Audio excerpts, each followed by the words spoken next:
ವಿಪಕ್ಷ ನಾಯಕ ಆರ್ ಅಶೋಕ್ಗೆ ಘೇರಾವ್. ಆರ್ ಅಶೋಕ್ ಕಾರು ಅಡ್ಡಗಟ್ಟಿ ರೈತರು ಆಕ್ರೋಶವನ್ನು ಹೊರಹಾಕಿದ್ದಾರೆ.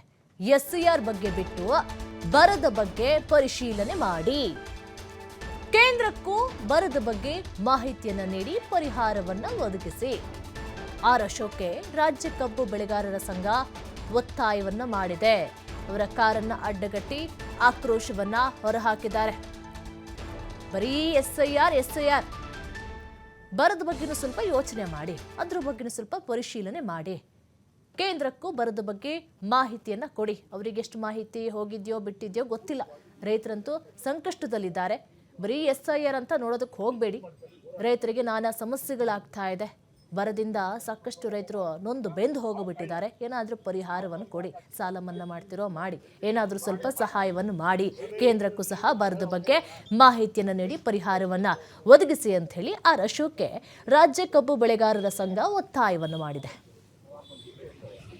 ಅದಕ್ಕೆ ನೀವು ಪೂರ್ವಕವಾಗಿ ಹೋರಾಟದಲ್ಲಾಗ್ಬೋದು, ಹೆಚ್ಚಿನ ಮಟ್ಟದಲ್ಲಿ ಹೋರಾಟ ಮಾಡಿದ್ರೆ ಅವ್ರು ಕೇಂದ್ರದಲ್ಲೂ ಸತ್ತೋಗೋದೇ ರಾಜ್ಯದಿಂದ ನಾವು ಕಳ್ಳ, ನಾವು ಕಳ್ಳರು ಹಾಕಾಗ್ತಿಲ್ಲ. ಅದಕ್ಕೆ ನೀವು ಮಾಡಿ ರೈತರಿಗೆ 50,000 ರೂಪಾಯಿ ಘೋಷಣೆ ಮಾಡ್ತಕ್ಕಂಥದ್ದು ಈಗ ಸರ್ಕಾರ ಬಂದಿದೆ. ಮುಖ್ಯಮಂತ್ರಿ ಇದ್ದಾರೆ, ಬೆಳೆ ಹಾಕ್ತೀವಿ, ಸಮಸ್ಯೆ ಇದೆ, ಪ್ರಧಾನಮಂತ್ರಿ ಇದ್ದಾರೆ. ಅದಕ್ಕೆ ನೀವು ಪೂರ್ವಕವಾಗಿ ಇದೇ ಕರೀತಕ್ಕಂಥ ಕೆಲಸ ಹೋರಾಟದಲ್ಲಾಗ್ಬೋದು, ಹೆಚ್ಚಿನ ಮಟ್ಟದಲ್ಲಿ ಹೋರಾಟ ಮಾಡಿದ್ರೆ ಅವ್ರು ಕೇಂದ್ರದಲ್ಲೂ ಸತ್ತೋಗೋದೇ ರಾಜ್ಯದಿಂದ ನಾವು ಕಳ್ಳ.